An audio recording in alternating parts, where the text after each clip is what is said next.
Hey everybody. Well, I wasn't going to do another one of these series, but I got to thinking about this TV show, My Favorite Martian. And I remember watching this show, and there was a bunch of bloopers in this show as well. And I thought, well, what the heck? I'll go ahead and do this too. Now, I think a lot of the bloopers are going to consist of visible wires, because a lot of things were floating around in this show because Uncle Martin had the power to levitate stuff with his finger. And so a lot of times the wires were very clearly visible. I think that's going to be probably the main bunch of bloopers that we're going to see, but I'm sure we'll catch some other ones along the way. So let's take a look at the pilot episode. Now, My Favorite Martian was filmed in black and white for the first two seasons, and it didn't go to color until the third and final season. Usually most shows go to color after the first season, and then for whatever reason this one didn't do that. Of course, in the pilot episode here, we're introduced to all the main characters of Tim O'Hara and Uncle Martin the Martian, and then Mrs. Brown here, she would be a regular character as well. She was the landlord or the landlady, and then also in the pilot, we were introduced to her daughter Angela and then her niece, and Annabelle, I believe was her name. And they were only in the first couple of episodes, or the first few episodes, and then eventually they were written out. I always thought Uncle Martin's spaceship looked really cool. Here we can see it crashed. Also in this episode, we learn that Uncle Martin has all kinds of special powers. He can read minds, he can levitate stuff, and then he can also disappear and turn invisible when his antennas came out of his head like we see here. Just like that. I always loved the antennas that came out of Uncle Martin's head.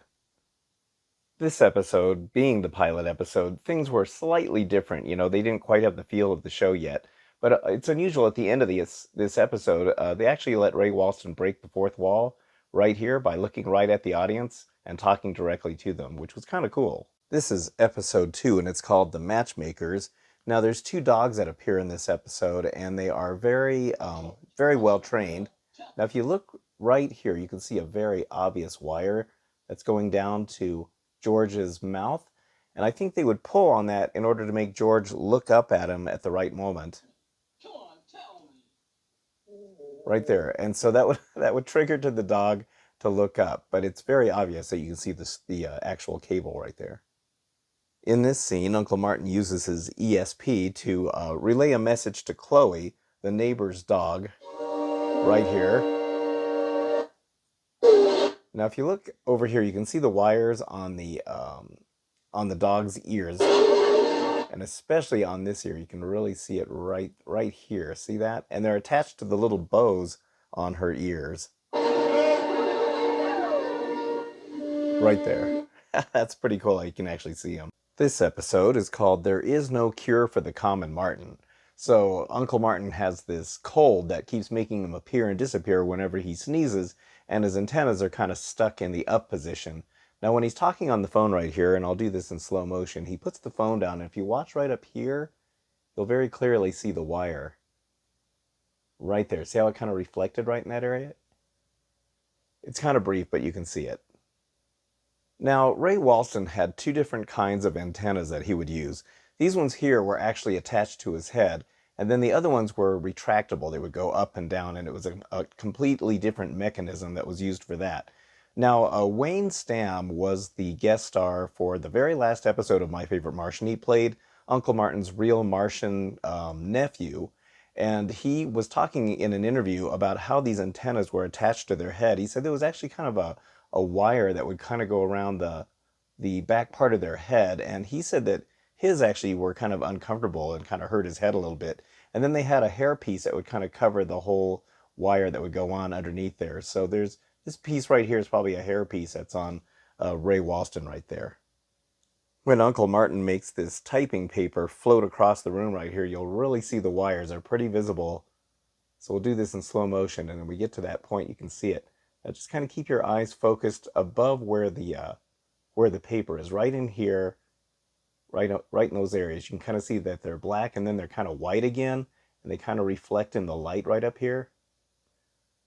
They're pretty visible.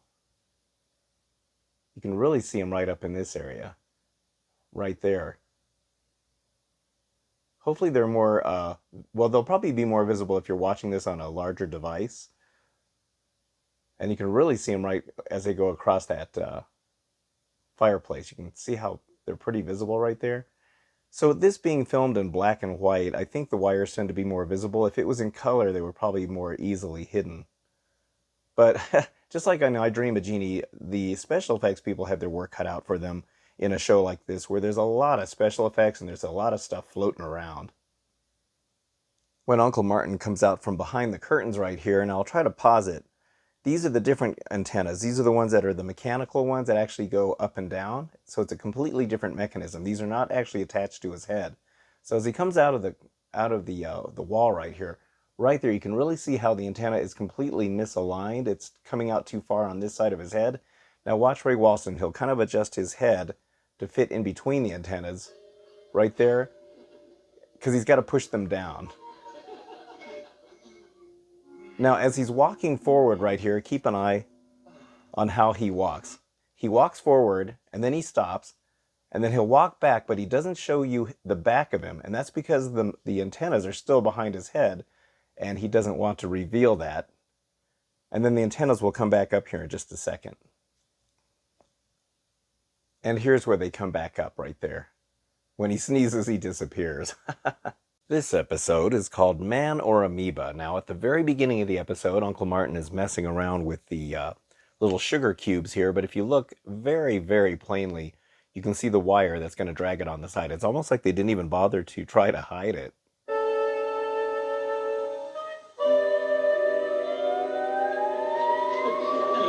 And if you look closely, right at the very end of the counter, there's a little hole right there. And that's where the string goes all the way through into the hole in the wall, which means that there's probably a crew member that's just pulling on it behind the wall there. I think this is also the last episode where we're going to see Mrs. Brown's daughter. After that, they just kind of wrote her off the show because I think they wanted Bill Bixby's character of Tim to be more free. Skipping ahead now to the episode called The Awful Truth. Now, at the very beginning of the episode, right up here in the corner, look up here, you'll see a shadow of, I'm guessing, a boom microphone. We'll take a look right here. See how it very quickly moved out of the way? Now, I'm assuming it's probably a boom microphone, but it may also be the person who's operating the wires on this little dish right here, this cup.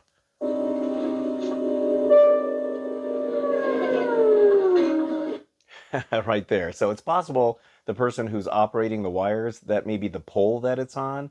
But I'm guessing, I mean, this is just conjecture, that the person who's operating this cup is probably on a ladder, just right off camera, right on the side, that's just right out of view, because that way he's got better control of where this is, because the wire is going to be right here.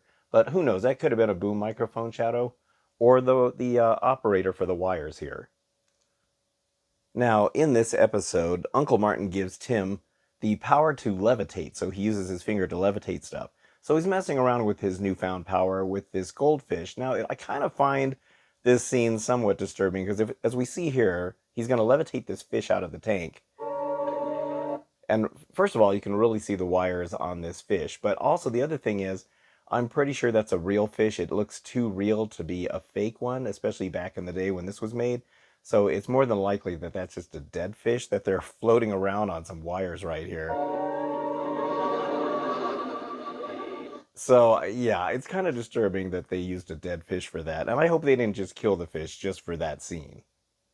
And here you can tell they're just bouncing it around to make it look like it's flapping around in the air. Put that fish back. So, yeah, I don't know. I'm not sure what they did with that scene there, but it can be kind of a disturbing scene if you think about it. Now, this episode has an interesting guest star. This is Alan Reed. Now, Alan Reed was the original voice for Fred Flintstone in the 1960s, the Flintstones cartoon, and you can really tell when you hear him here. Good. Let's go. I like a reporter who wants to get to work fast. That's what we've heard about you. Oh, we've heard a lot about you, Tom? Tim. Yeah, of course. How could I forget? It's cool to actually see what he looks like, and he used to show up in quite a few different shows, and his voice is so recognizable that the minute you saw him, you knew that that was the voice of Fred Flintstone. In this episode, called The Atom Misers, Uncle Martin is trying to commandeer some power from the power company so that they can work on this experiment. Now, if you look over here, that is the cable from the power company, and it's going to come floating across here. But if you look at this little section of the bush right here where there's some bright sunlight, you're going to see the little shadow of the pole that actually holds up the wires for this right there. See it? You can see the shadow of it right here moving across the bush. And that is the pole that is holding up the wires that are attached to the hose right there. And when the hose goes back the other way, once again, watch in this area and you'll see the pole go across there, right there. It's very quick, but that's the pole that suspends the wires. Also, right about here, you'll see the wire reflected in the light. Right there, it's pretty visible. And in this scene, they're really visible. You can really see one right here, and they reflect in the light. Pretty obviously, you can even see the one sag a little bit. This episode is called That Little Old Matchmaker Martin. Now, once again, more very obvious wires being shown here. This plate is going to float in the air, but you can already see the wire reflecting right there. You can also see it right above Bill Bixby's head right here. So as it floats, you'll see about 4 of them on there. Right there. So you can really see them reflecting up here. It's like a fishing line, I'm guessing what they used. It's pretty cool. This episode is called How to Be a Hero Without Really Trying. Now, the guest stars in this episode is Butch Patrick right here, a very young Butch Patrick, who we all knew as Eddie Munster in the Munsters. So this is clearly before his Munsters days. And I also remember him in a TV show, a Saturday morning kid show called Lidsville from Sid and Marty Krofft. And another guest star is Dick Wilson right here. Now, he has been on a whole bunch of different TV shows, but he is best known as Mr. Whipple from the Charmin commercials. In this scene, Uncle Martin is testing out his levitator device. Now, if you look, this whole dinette set is floating up in the air, but you'll clearly see the wires suspending this whole thing when it goes up. And another interesting thing to note, and let me let it lower back down here in just a second. Okay, right here, if you look up at this little corner right there, that's the edge of the set. You can actually see where the wall ends. So the camera was just a little too high. But once again, you can see the wires that are holding up this entire thing. And a pretty obvious, let me see, along this whole area you can kind of see, and they kind of reflect in the light. Especially right here, you can really see it right in that spot right there. Looks like a fishing line again, but it would have to be much stronger than that. Ooh, you can really see them right there. So they're probably like piano wires, I think is what they oftentimes used for that kind of a thing. This episode is called Blood is Thicker Than the Martian. So Uncle Martin's antennas get a workout in this episode. He does a lot of appearing and disappearing. Now he's going to appear right here.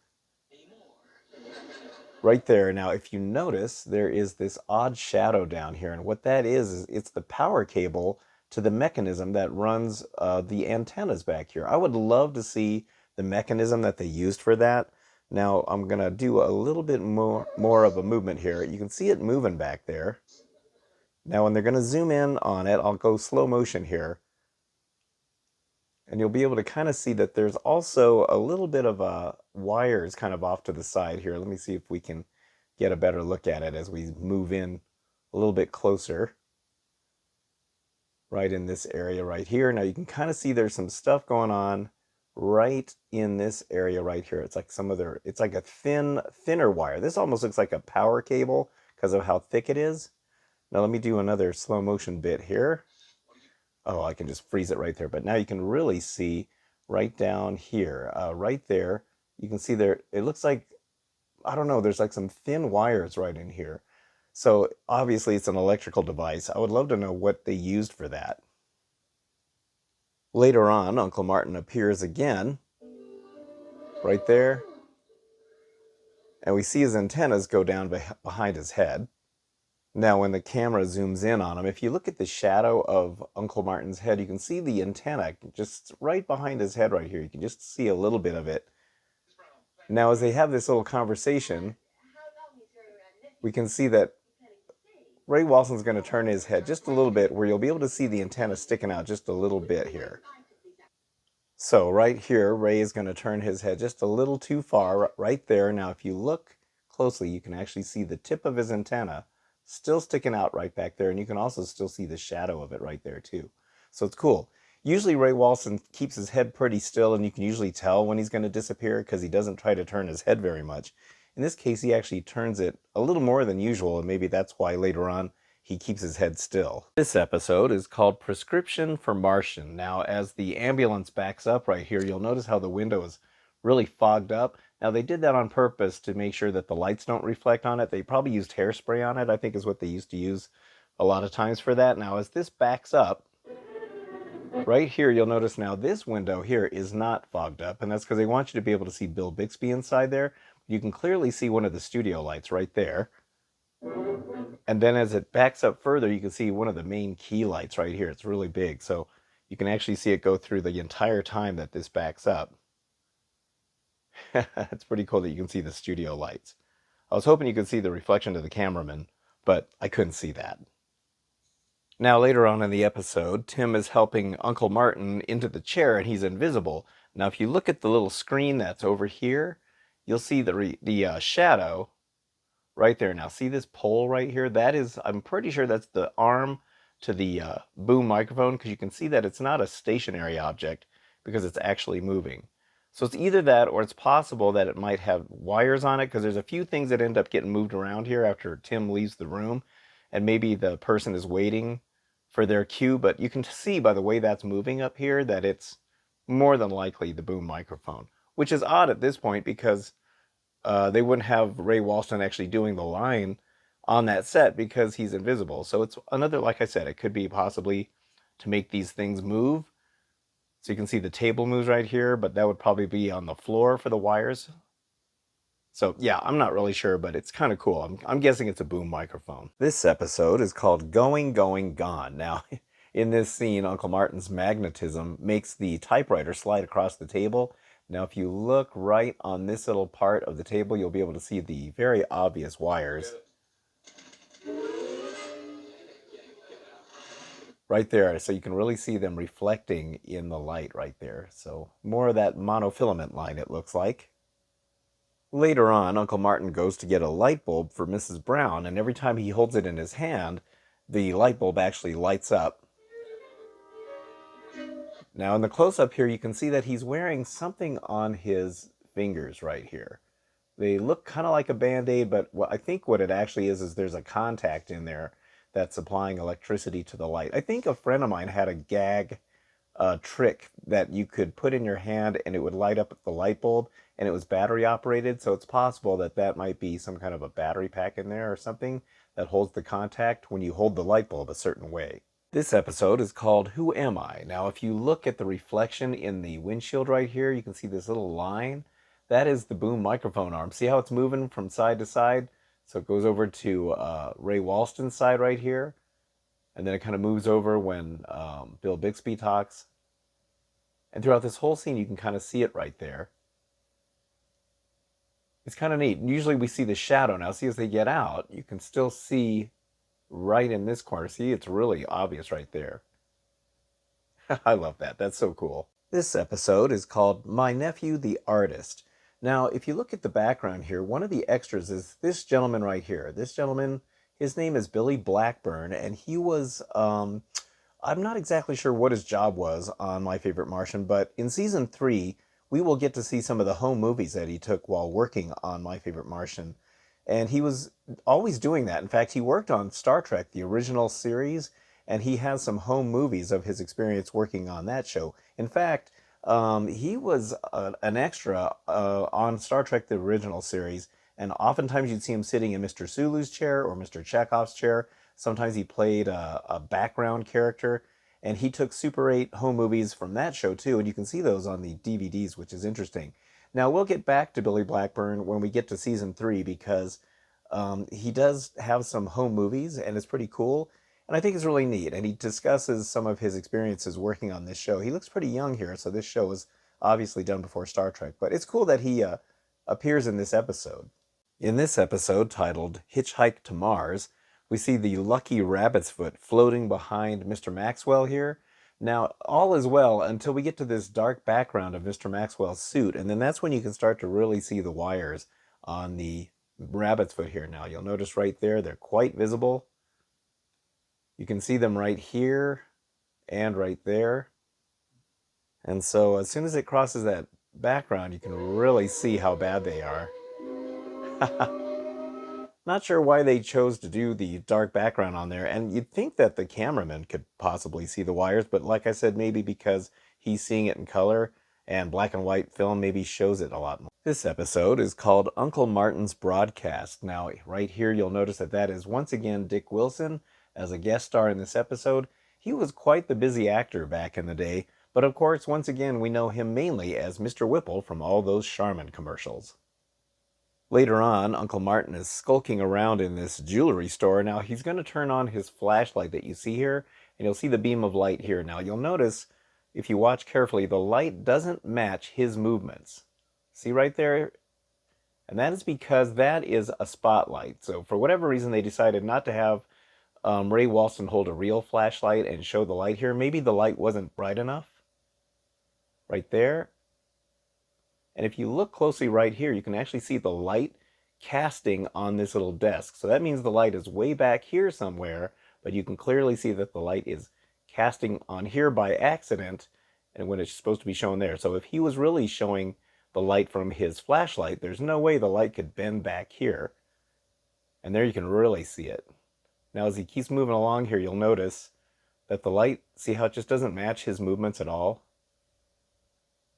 It's really weird, but I guess they just decided that the light wasn't bright enough. This episode is called If You Can't Lick Them. Now, Uncle Martin's antennas get stuck in the up position, and there's a nosy kid that keeps kind of bothering Uncle Martin, and he knows that he's about ready to walk into the house, but he doesn't want Horrible Horace, as he's called, to see him with his antennas up. So he jury rigs this thing right here. Now, he's using TV antenna aerials right here to make this thing, and he's using a coat hanger to make it. And what he's going to do is he's going to put it on Tim's head so that he can wear some antennas too. And that way, when Horace walks in, it doesn't look so obvious, and it's going to act, he's going to act like it's like a little toy or something that he invented. So now it's kind of interesting to see now how Bill Bixby is wearing this. So you can see how this is probably obviously made by the prop guys, but you can see how it wraps around Bill Bixby's head.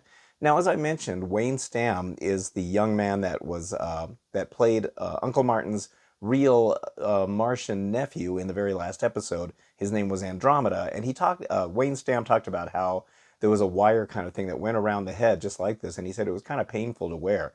So it's kind of interesting that they would have this on this episode. Now, of course, Uncle Martin or Ray Walston's is much more professional because he's got a hairpiece to cover it. But it's funny how they would kind of give the gag away in this episode by using this as a prop. And in this episode, we have Hal Smith, who is best known as Otis, the town drunk, in the Andy Griffith Show, but here he is guest starring in this episode. And I bet the prop guys had a heyday making all these toy antennas for the kids to wear. Kind of cool, I bet they'd be quite the rage back then. And here we can see all the kids wearing them. It's pretty funny. This episode is called Unidentified Flying Uncle Martin. Now, as Uncle Martin levitates his spaceship out, you can very clearly see the wire right here that's holding it up, and it connects to this kind of battle damage that's going on right there. And you'll really see it right there. It's very, very obvious where the wire is. And you can even see where it's attached right there into the spaceship.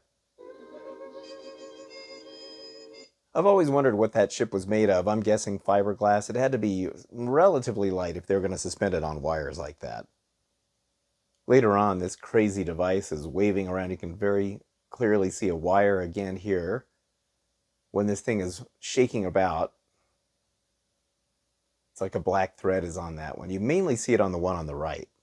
When Uncle Martin takes off his jacket, if you look at his neck right here, now this happens really quick, so I'll try to do it in slow motion and try to freeze it, but you'll very briefly see the antenna right there. Now see how it's sticking out right there by his neck? You can see the tip of the antenna, and then it kind of goes back behind his neck right there, and then it pops out again when he takes the jacket off. So that means the antennas are already back behind his neck, and you can usually tell when he's going to disappear, so you can start to see it right there again. because Ray Walston makes sure he doesn't show his back, and he kind of makes sure he stays forward. So right here, you're going to see his antennas come up. But it's kind of cool that you can actually see them behind his neck before they were ready to come out. This episode is called How Are You Going to Keep Them Down on the Pharmacy? Now, Tim is flipping this hamburger right here. You can see it floating in the air. Now you can very clearly, once again, see some wires right there, and then that are suspending it. Let me try to get it right there. Okay, now you can really see them. So there's like one right here, and there's a very clear one right there. And then in this close-up, we can see that there's some really small black threads here, here, and here. And the hamburger patty itself looks like it's made out of plastic or something. It's very strange. It's kind of funny. I think half the problem with these wires being visible is that the cameraman gets a little too close. Later on, when they're in the pharmacy, Uncle Martin has to whip up some medication on his own, so we see some stuff floating around here. And this little vial comes floating over. And as it tips right here, you can just, if you look closely, you can see some wires that are suspending it right up here. They're thin black threads. And then you can kind of see them as it goes down. Now, as it goes down, you can really see a wire right here. See that little black one right there? There's another one back here that you can see is suspending the back end of it. And when the vial goes down, you can see them kind of right here. And you can even see them sag just a little bit. This episode is called Miss Jekyll and Hyde. Now, the guest star in this episode is Marlo Thomas, the daughter of Danny Thomas, but she's also best known as playing that girl, Anne Marie, in the TV show That Girl, which was another great show. Now, this episode marks where we find out that Uncle Martin's powers are much more than what we've seen so far. Usually his finger is just used for levitation, but in this case, he starts to transform Marlo Thomas's look right here. Now, they use a very interesting effect right here. It's a mixture of reverse photography, and it's also a mixture of using wires. And it's very cool how they did this. You can kind of see how they kind of use wires to undo her hair. So they probably had her hair done up originally, and then they have wires pulling it. And then they use reverse photography, especially right here. You'll be able to see how the wires had pulled it. And it's amazing the transformation that Uncle Martin does for Marlo Thomas right here. They even use reverse photography right there for her bow. And now he can kind of even do her makeup and everything else. So we can see that his powers are really growing by this time. And here we see the effect done again when Uncle Martin turns her back to her normal look. It's kind of like a little Cinderella story. Very well done special effect for the day, though. It's pretty cool. And we also see a guest appearance by Tom Scarrett, a very young Tom Scarrett, who plays her nerdy boyfriend. And here we see Billy Blackburn making another appearance in a non-speaking guest role. But Billy Blackburn, like I mentioned, was in Star Trek a lot. It's kind of strange to see him in My Favorite Martian. So once again, he plays an extra that is just, like he mentioned in Star Trek, he said he would just do whatever role they gave him. So it's kind of interesting to see him right here. And we'll also take a little bit of a peek at his home movies when he was doing this show as well. So it's a very brief appearance by him. This episode is called Oh My Aching Antenna. Now, they use a pretty clever special effect here. Now, as I mentioned in the I Dream of Jeannie Mistakes, Goofs, and Oddities videos, whenever something appears or disappears, they had to use a technique called the freeze. So in this case, Uncle Martin is going to disappear, and then what would happen is the director would yell freeze, and then Bill Bixby has to stand completely still. He's got to stay completely still right here, and then Ray Walston would walk off the set, or walk off the camera range here, and then the director would say action, and then Bill Bixby would react to Uncle Martin disappearing, and then if he reappears, he's got to freeze again and do the whole process over and over. Now, Uncle Martin appears and disappears so many times during this scene that it would have been really difficult for Bill Bixby to have to keep freezing every time this happens, because look how many times Uncle Martin appears and disappears. But you'll notice that Bill Bixby, look how many times, look how fast he's appearing and disappearing. Now right there, okay, so what they actually did is they used a split screen. It's actually very clever. So in order for Bill Bixby not to have to freeze every single time that Uncle Martin appears and disappears, they actually used a split screen. So now if you look right here, this is where the split screen occurs. And the way you'll be able to tell is every time Uncle Martin appears and disappears, you'll see a slight bit of change in the lighting between this part and this part on the wall. So we'll kind of let this run here. Now watch that little area. See how it gets dark there and then it's light, dark, light again, and dark again? So that was actually really good. Now Bill Bixby doesn't have to freeze every single time by just splicing the two pieces together. And now they just have Uncle Martin, appear and disappear, which means that maybe they had him walk out of the set and can't come back in. But since he's wearing the antennas, what they probably did is just edit in the empty chair each time and then just have Ray Walston here do his scenes. It would have been kind of a difficult thing to pull off, but it was also a clever way of doing it so that you don't have a bunch of jump cuts in there. So hats off to the special effects people for figuring that out. Now, whenever Uncle Martin uses these devices on his wrist so that it'll relieve the pressure of gravity on him, all the furniture is always floating around in the apartment here. So you'll see how so the table comes down right there, but you can very clearly see the wire right here for the table. So it's quite visible. Looks like piano wire, actually. Once again, the special effects people have their work cut out for them. There is so many things floating around in this episode. It must have taken just hours to set these shots up. But as Bill Bixby walks into this scene right here, you'll notice that there is a wire visible right here. And that's one of the wires that's attached to one of the pieces of furniture right there. You can kind of see it reflecting in the light right about here especially. So once again, that looks like another piano wire. Piano wires were used oftentimes because they were good, strong wires and they were thin. Sometimes they'd even paint them to match the background. This episode is called The Disastronauts. Now, there is a bunch of guest stars in this episode, and a lot of them actually showed up in I Dream of Jeannie, which is pretty funny. Now, as I mentioned in the I Dream of Jeannie videos, this is Frank Duvall. Frank Duvall was very well known as an accomplished composer for music and a writer and just an overall really amazing music person. He did a lot of music for TV shows, and probably one of the most famous ones, well, one of them, was for Family Affair. We also get an appearance by Hale Jr., which is pretty cool to see him in a My Favorite Martian episode. He is best known as playing the skipper on Gilligan's Island. This actor's name is Pat O'Malley, and he was in a whole bunch of different TV shows as well. And we saw him in a couple of episodes of I Dream of Jeannie as well. He plays Mr. Burns, a recurring character on the show, as Tim O'Hara's boss. And in the background of this scene here, this gentleman here, although I don't know the actor's name, he showed up in a couple of episodes of Star Trek, the original series, as well as Billy Blackburn, once again making another appearance here, who was also in Star Trek, and was the one that did all the funny or the cool little home movies that he filmed during the show. So I didn't realize Billy Blackburn was in so many of these episodes. This is episode 36, and it's titled A Nose for News. Now, what's weird about this episode is that it's the second to the last episode from season 1, and yet it's clear that this episode was filmed much earlier into season 1. And the reason you can tell is because the fireplace right here is right back in the middle of the living room again. In the earlier episodes, this fireplace was in the middle of the room, and then they later moved it into the corner, probably because it was kind of right in the way, and probably the director realized, or the cameraman or somebody realized that it was kind of right in the way where actors would walk behind it. So they decided to move it out.